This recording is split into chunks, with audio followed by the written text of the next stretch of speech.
Right, example 4.1.1. The following variables have a strong positive correlation. So some data has been collected, a scatter graph has been drawn, and it looks from the scatter graph like there is strong positive correlation. Use your judgment to determine if they are likely to have a causal relationship and give a reason for your answer. So before you listen to my answers, please have a think about each of these cases. Are they likely to have a causal relationship? Is one causing the other?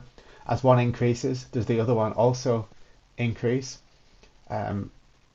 Its strong positive correlation is claimed in the question. And make sure you give a reason for your answer. So if you haven't done that already, please pause the video now and have a go at each of your three cases.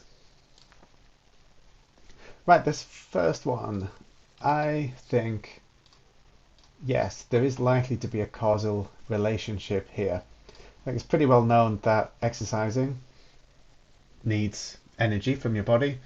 So doing more exercising uses more energy, so therefore more calories will be burned.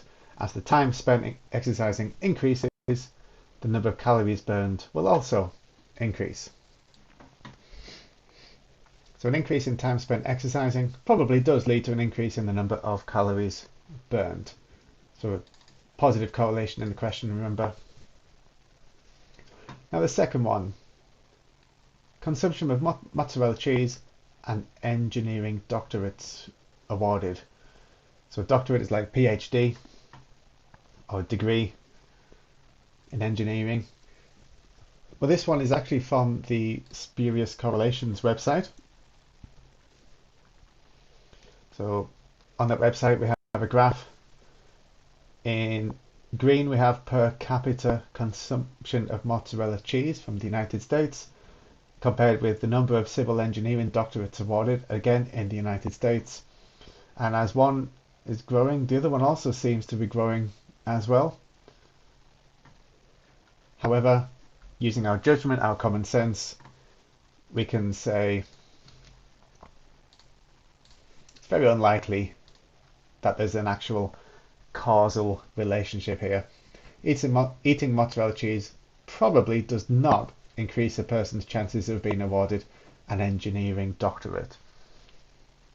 Notice how my answers so far have not been absolutely definitive, because in statistics we rarely can be 100% certain.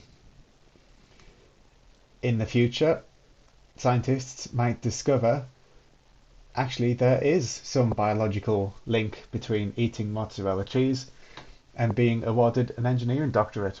I think it's very, very unlikely, but it could happen. So we need to be careful with our wording.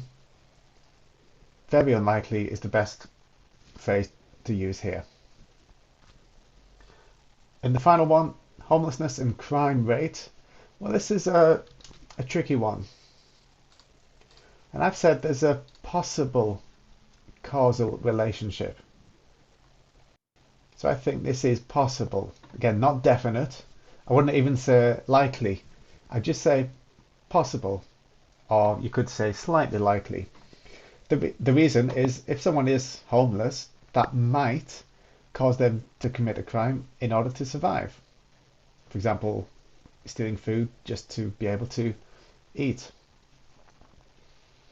Now, I'm not saying that all homeless people go out and commit crimes.